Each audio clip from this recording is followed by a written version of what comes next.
नमस्कार। मेरे channel read a book shelf पर आपका स्वागत है। आज की किताब का नाम है द बोगलहेड्स गाइड टू इन्वेस्टिंग। ये समरी किसी भी नौसिखिए या नए इन्वेस्टर के लिए एक जबरदस्त शुरुआत साबित होगी, जिसे पेरने में एक्सपर्ट इन्वेस्टर्स को भी काफी मजा आने वाला है। अपनी इस बुक में राइटर्स ने इन्वेस्टमेंट से जुड़े सभी बेसिक कॉन्सेप्ट को कवर करने की कोशिश की है, जो आपको इन्वेस्टमेंट के फील्ड में एक एक्सपर्ट बना सकते हैं। ये समरी किसे पढ़नी चाहिए? Investor entrepreneur mutual fund manager. Author के बारे में टेलर लैरीमोर, मेल लिंडॉयर और माइकल लेबॉफ 3 मिलियनेयर हैं जिनकी मुलाकात ऑनलाइन हुई थी। उन्होंने दूसरों की मदद करने के लिए अपने इन्वेस्टमेंट के एक्सपीरियंस को जोड़ ढहकर पेश करने की पहल की। इन तीनों ने डाई हार्ड्स और बोगलहेड्स फोरम पर 40,000 से ज्यादा पोस्ट डालकर अपना योगदान दिया है। इंट्रोडक्शन। क्या आप अभी इन्वेस्टिंग बिजनेस में शुरुआत कर रहे हो? क्या आपको भी स्टॉक्स, बॉन्ड्स और म्यूचुअल फंड्स जैसे वर्ड्स कंफ्यूजिंग लगते हैं? अगर ऐसा है, तो ये समरी आपको इन्वेस्टमेंट बिजनेस से रिलेटेड वो सारी नॉलेज देगी जो आप जानना चाहते हैं। फिर चाहे आप कोई नौसिखिए ही क्यों ना हो, क्योंकि ये खास आपको ध्यान में रखते हुए लिखी गई है। इस बुक के राइटर्स आपको सेविंग और इन्वेस्टमेंट करने के सही तरीकों के बारे में समझाएंगे और ये भी बताएंगे कि कैसे लाइफ टाइम के लिए एक प्रॉपर फाइनेंशियल लाइफस्टाइल चूज की जाए। तो इंतजार किस बात का? आइए जानते हैं इस दिलचस्प कॉन्सेप्ट के बारे में। Choose a sound financial lifestyle. अगर आप 25 की उम्र से शुरुआत करते हुए 100 अमेरिकन को लेते हैं, तो इस बात के पूरे चांस है कि 55 की उम्र तक आते आते उनमें से एक तो जरूर अमीर होगा और 4 फाइनेंशियली इंडिपेंडेंट होंगे। बाकी के लोग रिटायरमेंट की उम्र तक पहुंचते पहुंचते खुद सरवाइव करने की हालत में भी नहीं रहेंगे। यूनाइटेड स्टेट्स दुनिया के अमीर देशों में से एक है, तो फिर क्यों इसकी सिर्फ 5% पॉपुलेशन ही फाइनेंशियली इंडिपेंडेंट है? इसे समझने के लिए हमें पहले यह जानना होगा कि फाइनेंशियल लाइफस्टाइल होती क्या है। आप क्या हो, एक बोरोवर, कंज्यूमर या कीपर? बोरोवर्स कल की टेंशन नहीं लेते। ये लोग आज में जीते हैं। बिल और बेटी भी ऐसे ही लोगों में आते हैं। दोनों को सैनिकों महंगी गाड़ियों में घूमने का शौक है। दोनों महंगी ज्वेलरी पहनते हैं और एक आलीशान घर में रहते हैं। उनका सारा खर्चा उधारी पर चल रहा है। अगर उनकी यही लाइफस्टाइल रही, तो आगे चलकर वो किसी बेडावड़ी मुसीबत में भी फंस सकते हैं। असल में ये लोग वेल्थ बिल्ड नहीं कर रहे, बल्कि नेगेटिव वेल्थ जमा कर रहे हैं, यानी डेट, यानी उधार। मान लो उनकी जॉब चली गई या कोई एक्सीडेंट हो गया, तो उनके ये ऐशो आराम धरे के धरे रह जाएंगे। उनकी गाड़ियां बिक जाएंगी और उन्हें घर से बेघर होना पड़ी डर जाएगा। और लास्ट में जब वो दिवालिया हो जाएंगे, तो उनका सारा सामान किसी ऑक्शन में बिक रहा होगा। ऐसे में उनके पेरेडाइज से एहोसी और दोस्त कोई काम नहीं आएंगे। सबको लगेगा कि वो ऐशो आराम से रह रहे हैं, तो उनके पास खूब पैसा होगा, जबकि हकीकत में ये सब उधारी पर चल रहा था। ऐसे लोग अपने फ्यूचर को दांव पर लगाकर आज में मौज करते हैं। अब आते हैं कंज्यूमर्स टाइप के लोगों पर। जेम्स और कैथी भी ज्यादातर अमेरिकन्स की तरह वही सामान खरीदते हैं जो उनके बजट में होता है। चाहे वो कुछ भी खरीदने की सोच रहे हो, हमेशा अपने बजट के हिसाब से ही खरीदते हैं। वो उतना ही खर्च करते हैं जितनी उनकी कमाई है। वो सेविंग भी करना चाहते हैं, पर खर्चे इतने ज्यादा है कि पूछो मत। लेकिन देखा जाए तो ये लाइफस्टाइल बिल और बैटी की लाइफस्टाइल से कहीं ज्यादा बेटर है। हालांकि जेम्स और कैथी ने कोई लॉन्ग टर्म प्लानिंग नहीं की है। एक थर्ड ग्रुप भी है, जिसमें केन और किम जैसे अलग माइंडसेट वाले लोग आते हैं। ये लोग हैं जो वेल्थ बिल्ड करते हैं। बेशक इनकी इनकम भी बोरोवर्स और कंज्यूमर्स जितनी ही है, या शायद इनसे भी कम, पर इनके पास खर्च करने के लिए पैसा ज्यादा होता है। ये भी पॉसिबल है कि वो जल्दी रिटायर हो जाएं, तब भी आराम से बैठकर खा सकते हैं। ये लोग कीपर्स कहलाते हैं। तो ये लोग बाकी दोनों ग्रुप से क्या अलग करते हैं? असल में ये अपनी टोटल इनकम का 10% फ्यूचर के लिए सेव करते हैं और ये पैसा इन्वेस्ट कर दिया जाता है। अब आपको कुछ कुछ अंदाजा हो गया होगा कि आप कौन सी फाइनेंशियल लाइफस्टाइल में जीते हैं। तो शायद आप ये भी समझ गए होंगे कि इन्वेस्टमेंट आपके लिए कितना जरूरी है। लेकिन इन्वेस्टिंग से पहले ये 3 चीजें समझना बहुत जरूरी है। 1. पे चेक मेंटालिटी से आगे बढ़ाकर नेटवर्थ मेंटालिटी की तरफ बढ़ो। वेल्थ और इनकम में फर्क है। इनकम वो पैसा है जो आप एक टाइम पीरियड के अंदर कमाते हो। जैसे अगर आपने साल में 1 मिलियन कमाए और सारे उड़ाधा दिए तो आपने कुछ भी नहीं कमाया। सेविंग करने के लिए जरूरी नहीं है कि आपको बहुत ज्यादा कमाना होगा। आपकी सेविंग आपके इनकम पे डिपेंड नहीं करती है, बल्कि इस बात पे डिपेंड करती है कि आपने कितना पैसा बचाया। 2, हाई इंटरेस्ट वाले लोन और क्रेडिट कार्ड का बिल चुकता कर दो। इन्वेस्टिंग करने से पहले अपने सारे कर्जे उतार दो। अपने पैसे पर रिस्क फ्री, टैक्स फ्री और हाईएस्ट रिटर्न के लिए यह जरूरी है कि आपके ऊपर कोई देनदारी ना हो। 3, एक इमरजेंसी फंड बनाओ। फाइनली ये ध्यान रहे से ध्यान रहे कि इमरजेंसी जैसे एक्सीडेंट या बीमारी या जॉब चली जाना जैसी सिचुएशन में आपके पास कैश रहना चाहिए, और नुकसान से बचने के लिए आपको इंश्योरेंस भी लेना चाहिए। Start early and invest regularly. 2005 में जैक बोगल और कई दूसरे बोगल हेड फ्लोरिडा में डिनर पर मिले। मिस्टर बोगल ने ग्रुप को बताया कि उन्हें वैनगार्ड के एक शेयर होल्डर से एक लेटर मिला है। ये शेयर होल्डर 1970 के दशक से ही इन्वेस्ट करता रहा है और अब उसका पोर्टफोलियो 4,50,000 तक पहुंच चुका है। और इंटरेस्टिंग बात यह है कि उन्होंने साल में कभी 63,000 से ज्यादा कमाए ही नहीं थे। तो सवाल यह है कि इतना पैसा आखिर उन्होंने जमा कैसे कर लिया? कहीं उन्होंने कोई बैंक तो नहीं लूट लिया, या फिर उनकी कोई लॉटरी तो नहीं लग गई थी? नहीं, ऐसा कुछ भी नहीं हुआ था। असल में वो हमेशा अपना पैसा इन्वेस्ट करते रहे। आप भी ऐसा कर सकते हैं। इसमें सारा कमाल कंपाउंडिंग का है। कई लोग जिनकी एनुअल इनकम 25,000 के लगभग होती है, उन्हें लगता है अगर वो लॉटरी का टिकट लेंगे तभी मिलियनेयर बन सकते हैं। लेकिन लॉटरी जीतना ऐसा है जैसे आसमान से बिजली खुद पर गिरना, यानी लाखों में एक चांस। तो सारा कमाल कंपाउंडिंग का है। बहुत से लोग जो साल के 25,000 कमाते हैं, उन्हें यही लगता है कि मिलियनेयर बनने के लिए कोई लॉटरी लगनी चाहिए, लेकिन प्रॉब्लम यह है कि लॉटरी लगने का चांस तो सिर पर बिजली गिरने से भी कम होता है। इसे समझने के लिए आपको रूल 72 समझना पीडी डाइटेगा। अगर आप जानना चाहते हो कि किसी इन्वेस्टमेंट को डबल होने में कितने साल लगते हैं, तो 72 को एनुअल रेट ONF रिटर्न से डिवाइड करना होता है। जैसे एग्जाम्पल के लिए मान लो किसी इन्वेस्टमेंट का रिटर्न 8% है, तो ये 9 साल में डबल होगा 72 ओट मार्स 9। तो देखा आपने कंपाउंडिंग की पावर का कमाल, जिसके बारे में आइंस्टाइन तक कहा करते थे कि यह दुनिया की सबसे बड़ी डाई मैथ्स डिस्कवरी है। तो अब आप पावर ONF कंपाउंडिंग समझ गए होंगे। बस आपको अब सिर्फ सेविंग करनी है। ये इतना सिंपल है कि एक बच्चा भी इन्वेस्टिंग के बारे में सीख सकता है।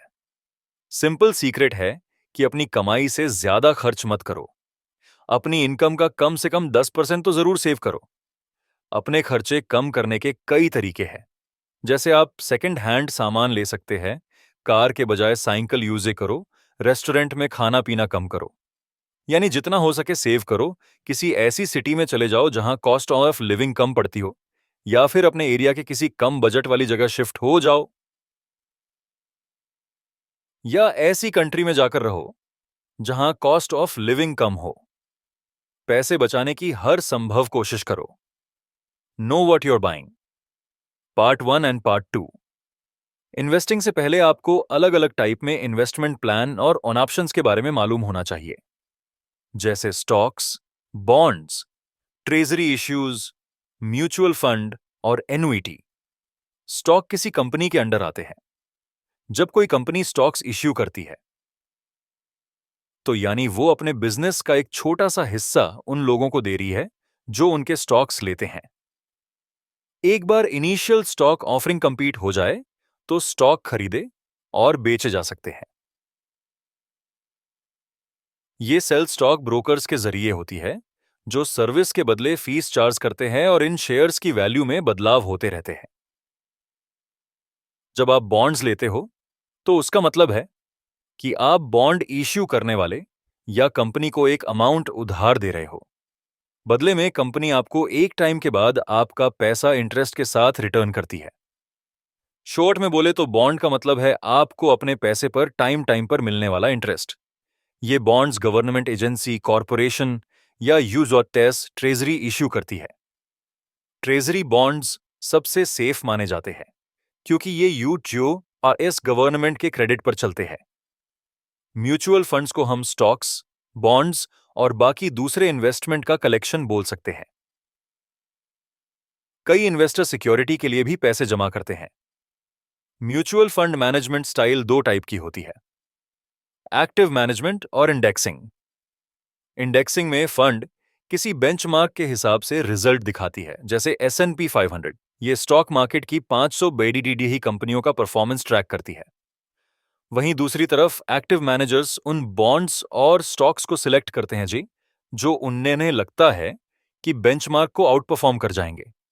एनुइटीज इंश्योरेंस कॉन्ट्रैक्ट होते हैं जो लाइफ टाइम के लिए एक फिक्स्ड इनकम प्रोवाइड करते हैं।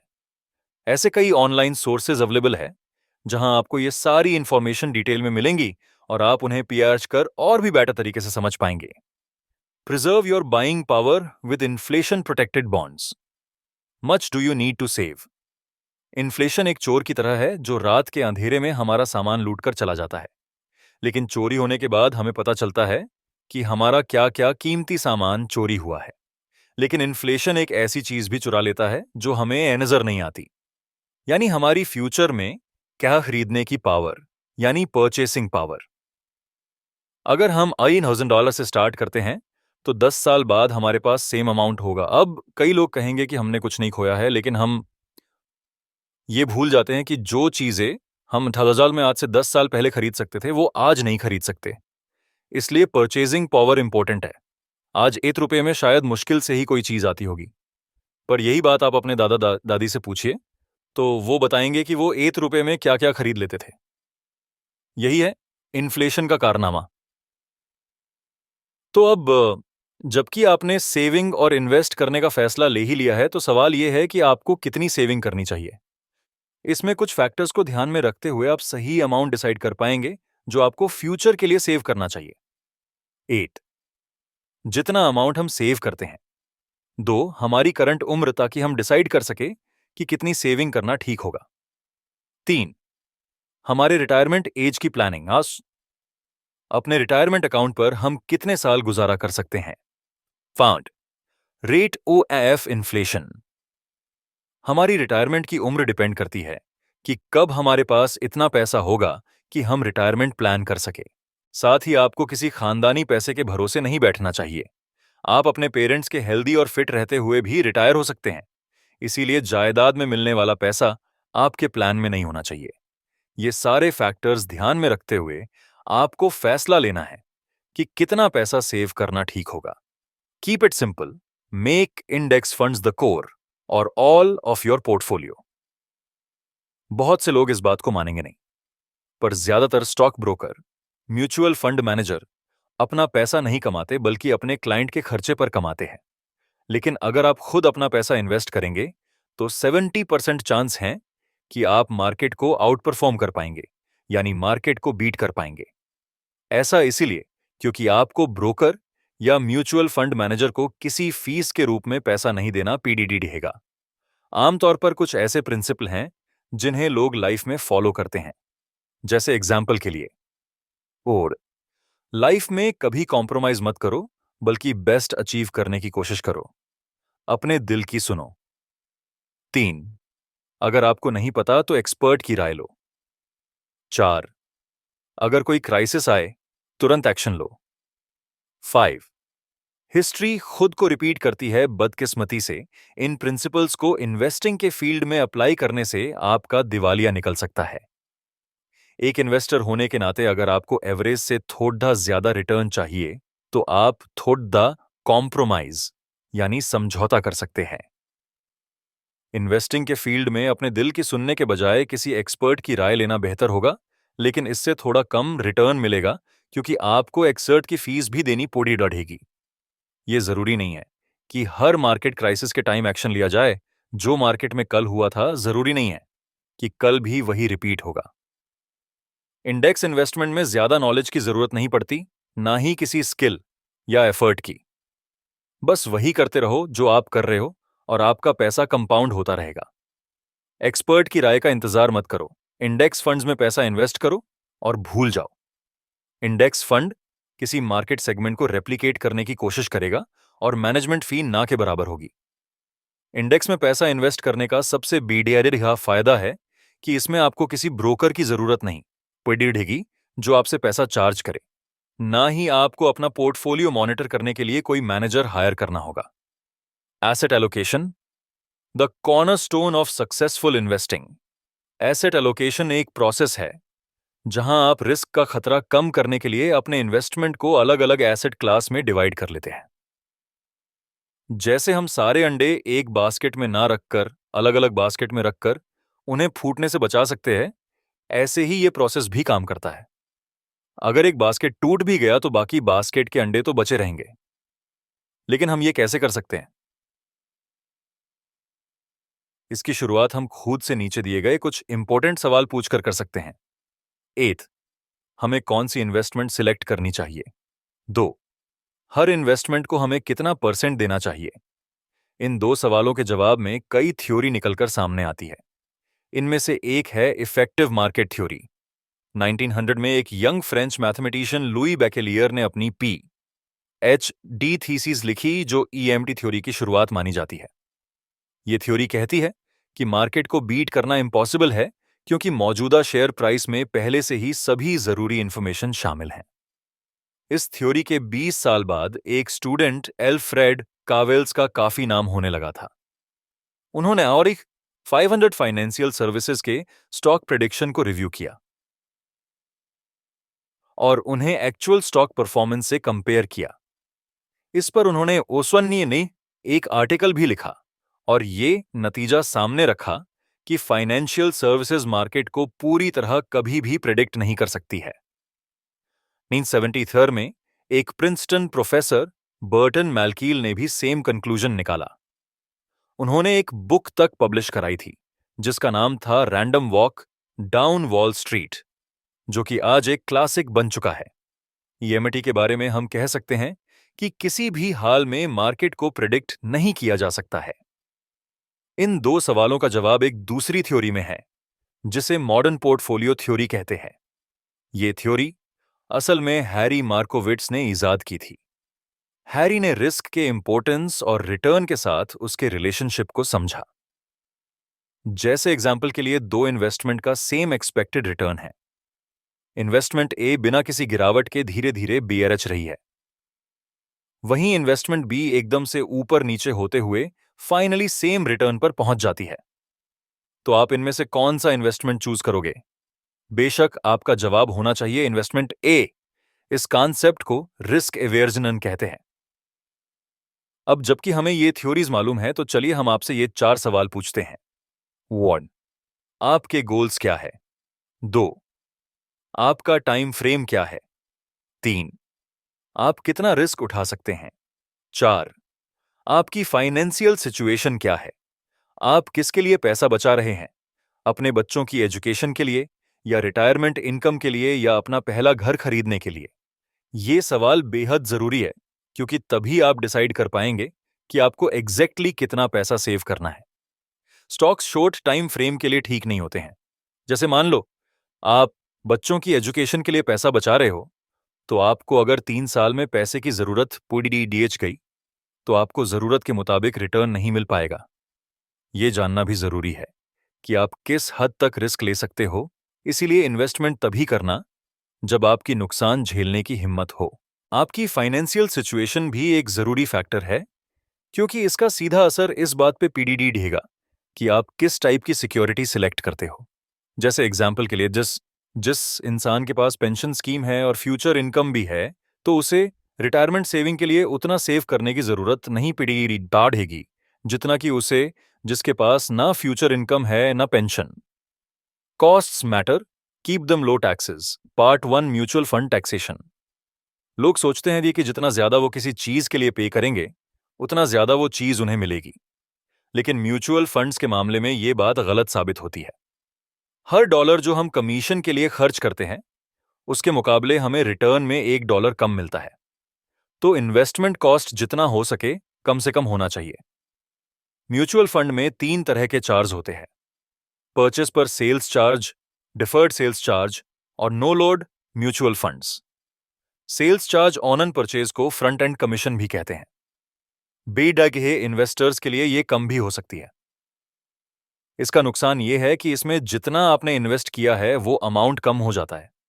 जैसे एग्जाम्पल के लिए आपने म्यूचुअल फंड परचेज करने के लिए 10,000 का अमाउंट निकाला और फंड में 9% फ्रंट एंड लोड है, तो आपका सिर्फ 9,500 ही इन्वेस्ट होगा।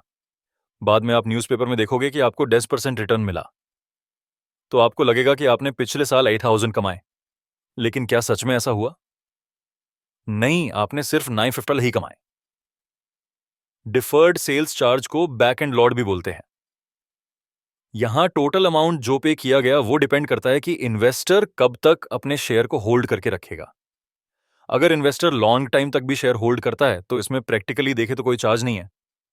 No load fund sales load charge नहीं करते, लेकिन थॉट ही बहुत फीस जरूर चार्ज करते हैं।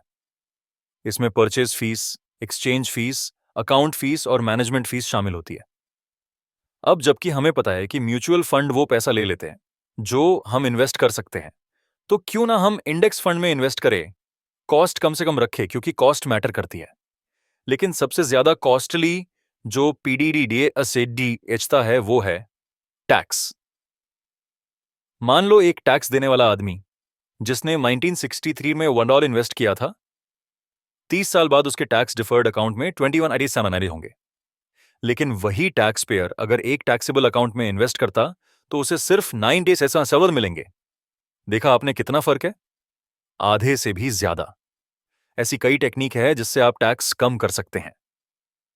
आप लॉन्ग टाइम तक फंड्स होल्ड करके अपना टर्नओवर लो रख सकते हैं।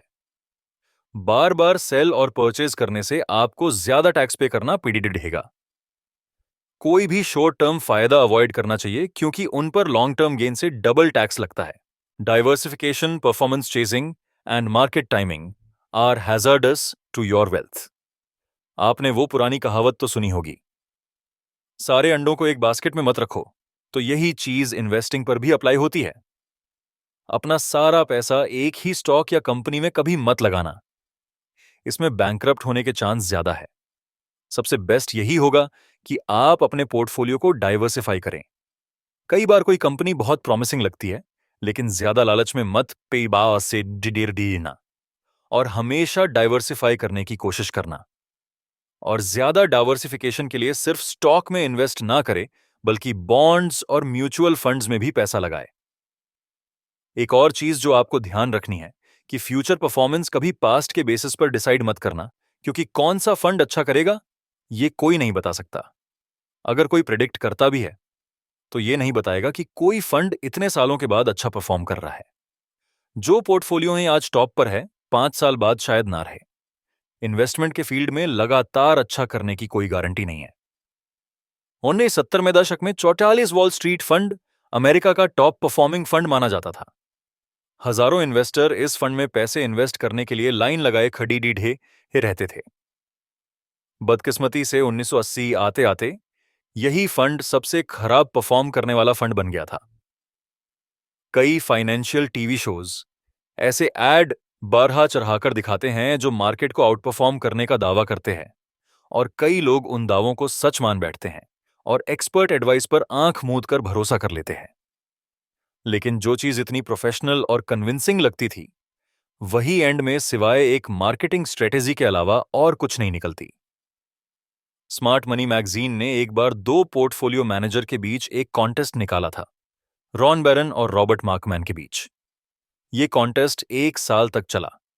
अगर आपने बैरन का पोर्टफोलियो फॉलो किया होता तो आपको इन्वेस्टमेंट में 1% का नुकसान होता, लेकिन ये पोर्टफोलियो बढ़िया चला क्योंकि उस साल एस&पी में 12% डिक्लाइन हुआ था। अगर आप रॉबर्ट के पोर्टफोलियो को फॉलो कर रहे होते तो आपको इन्वेस्टमेंट में 100% तक नुकसान होता। ऐसा कोई तरीका नहीं है जिससे यह पता चल सके कि एक मैनेजर दूसरे से बेटर है, या फिर शायद उनमें से कोई एक लकी है। हालांकि ये एक शॉर्ट टर्म कॉन्टेस्ट था, लेकिन लॉन्ग टर्म में क्या होता ये कोई नहीं बता सकता। इस टाइप के कॉन्टेस्ट सिर्फ अपनी मैगजीन बेचने के लिए ये सब करते हैं, इससे इन्वेस्टर्स को कोई खास फायदा नहीं पहुंचता। Savvy ways to invest for college. How to manage a windfall successfully. एक सिंपल फैक्ट, ज्यादा एजुकेशन का मतलब है जिंदगी भर ज्यादा अर्निंग कैपेसिटी। पेरेंट्स अपनी सारी अर्निंग्स इन्वेस्ट करके अपने बच्चों की एजुकेशन में लगाते हैं, ताकि आगे चलकर उन्हें अच्छी जॉब मिल सके और उनका फ्यूचर ब्राइट हो। ऑफिशियल फिगर्स प्रूव करते हैं कि college graduate high school graduate से ज्यादा कमाते हैं और ये हाई स्कूल वाले हाई स्कूल ड्रॉप आउट लोगों से ज्यादा कमाते हैं। यहाँ कुछ इन्वेस्टमेंट चॉइस बताई जा रही है जिनमें से आप कोई भी चूज करके अपने कॉलेज की पढ़ाई के लिए सेविंग कर सकते हैं। इनमें सबसे पहले आती है पर्सनल सेविंग्स, जो आपके पेरेंट्स के नाम पर होगी। ये इन्वेस्टमेंट सारी पेरेंट्स के कंट्रोल में रहेगी और इसमें कोई इनकम लिमिट नहीं है। आप चाहो तो कस्टोडियल अकाउंट भी आज यूज कर सकते हो। अक्सर बर्थडे या किसी स्पेशल मौके पर दिए गए कैश इसी अकाउंट में सेव होते हैं, लेकिन कोई एक प्लान आपके लिए परफेक्ट होगा, ये जरूरी नहीं है। इससे अच्छा होगा कि आप इस बारे में एक दो किताबें पीरा आच ले, ताकि आप अपनी पढ़ाई के लिए पैसे बचाने के तरीकों को समझ सके। अब मान लो आपने कम टाइम में अच्छा पैसा कमा लिया। इसे हम विंडफॉल कहते हैं। ये लॉटरी विनर्स या एथलीट्स तक ही सीमित नहीं है। इसमें जायदाद, डिवोर्स सेटलमेंट, इंश्योरेंस सेटलमेंट या रिटायरमेंट वगैरह सब आते हैं। लेकिन आपको इस विंडफॉल को मैनेज करना आना चाहिए।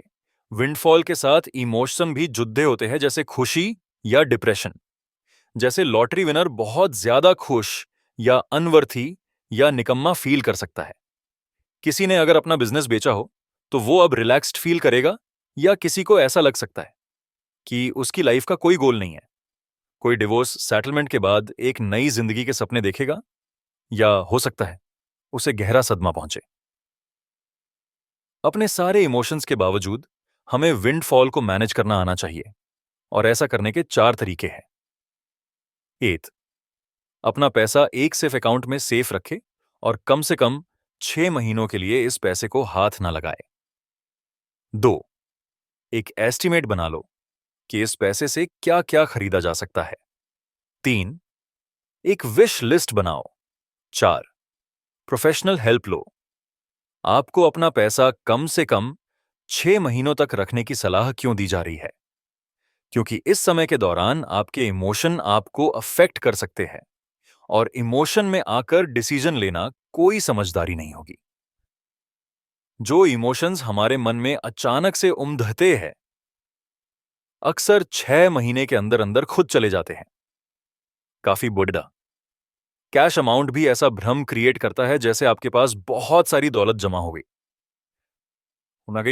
जो असल में होती नहीं है।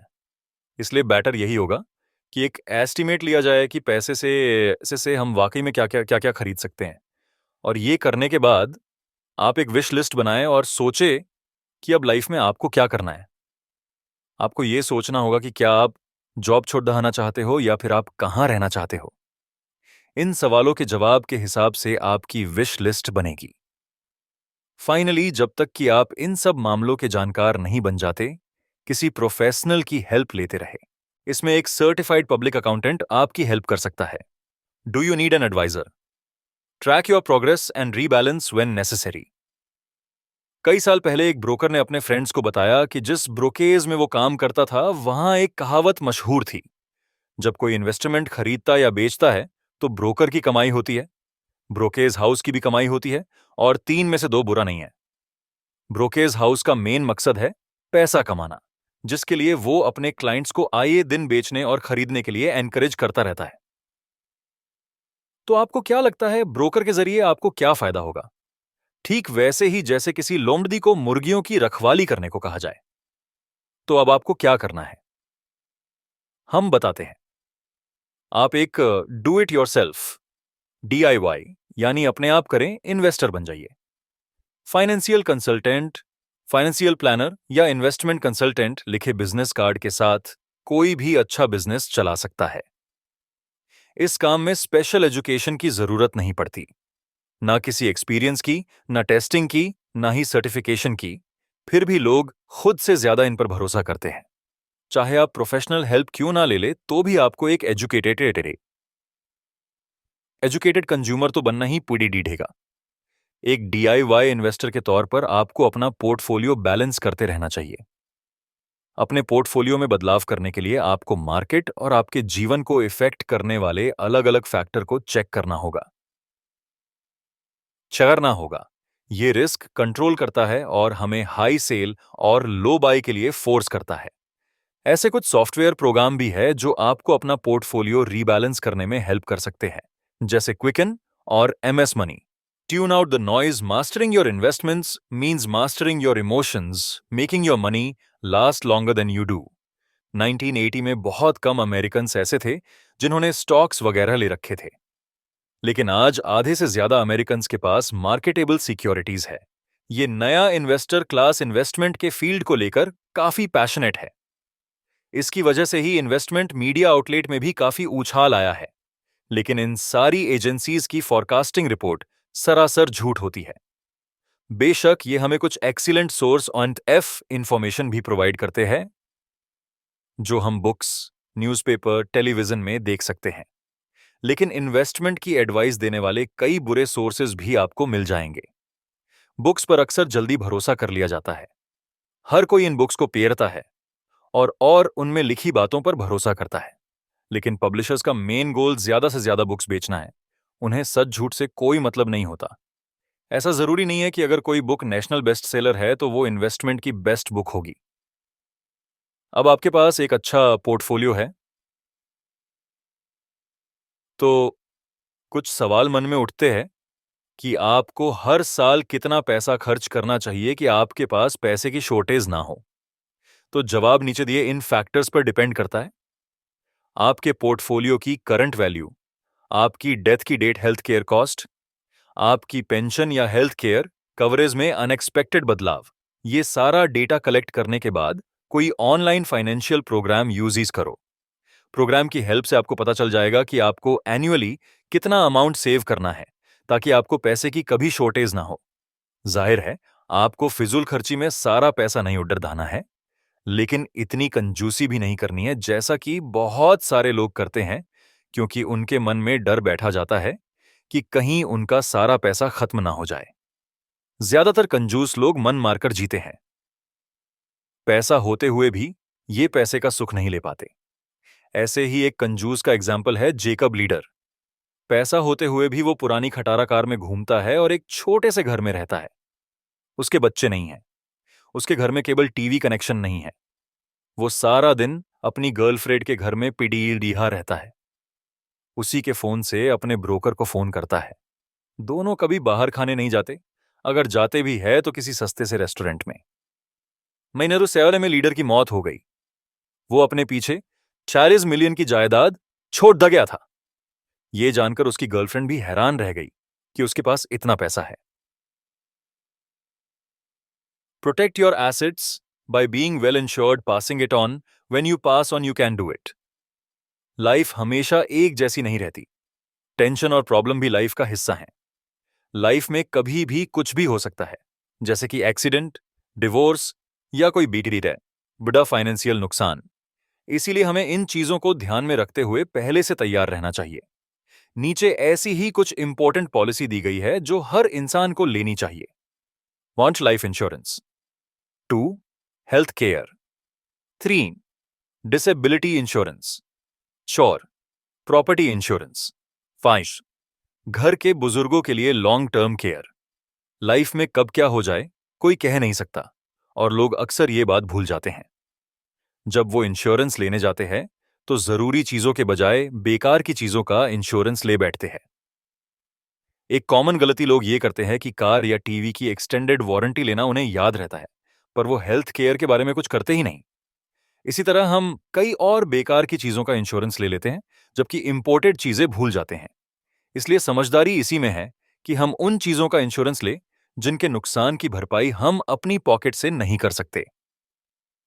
लाइफ इंश्योरेंस का मेन पर्पज किसी इंसान के मरने के बाद उसकी फैमिली को फाइनेंशियल सपोर्ट प्रोवाइड कराना है, जिसने अपने जीते जी पॉलिसी ली थी। लेकिन अगर आपकी लाइफ में कोई ऐसा नहीं है जो आप पर डिपेंडेंट हो, तो फिर आपको इस पॉलिसी की जरूरत नहीं है। अगर आप नए इन्वेस्टर हैं तो डरिए मत। शुरुआत में अगर आपसे भी कुछ गलतियां हुई हैं तो शर्मिंदगी की कोई बात नहीं है, क्योंकि ऐसी गलतियां बाकियों से भी हुई हैं। तो अब आप जानते हैं कि एक फाइनेंशियल लाइफस्टाइल कैसे चूज किया जाए। अब तक तो आप सेविंग और इन्वेस्टिंग के बारे में समझ ही गए होंगे। तो बस अब अपना फाइनेंशियल प्लान बनाकर उसे फॉलो करना स्टार्ट कर दीजिए। अपने पोर्टफोलियो में लो कॉस्ट म्यूचुअल फंड्स या सिर्फ इंडेक्स फंड्स शामिल कीजिए। आपको ऑनलाइन ऐसे कई टूल्स मिल जाएंगे जो आपको एक सक्सेसफुल इन्वेस्टर बनने में हेल्प कर सकते हैं। याद रहे, आपको अपना रास्ता खुद बनाना है। कंक्लूजन तो इस समरी ने आपको एक इन्वेस्टमेंट एक्सपर्ट बनाने की पूरी कोशिश की। इसमें आपने financial lifestyle, insurance, saving, bonds, stocks के अलावा इन्वेस्टिंग से जुड़ी और भी बहुत सारी बातों के बारे में जाना। हमें उम्मीद है कि अब आप इन्वेस्टमेंट के सफर के लिए पूरे कॉन्फिडेंस के साथ तैयार होंगे, क्योंकि अब आपके पास इन्वेस्टमेंट से जुड़ी वो सारी नॉलेज है जिनके बारे में पता होना बेहद जरूरी है। एक प्रॉपर प्लान के साथ आप भी इन्वेस्टमेंट के फील्ड में वैसे ही कामयाब हो सकते हैं जैसे वॉल स्ट्रीट का कोई expert. Here the end of the video, and stay tune for more videos in this channel for about investing topic.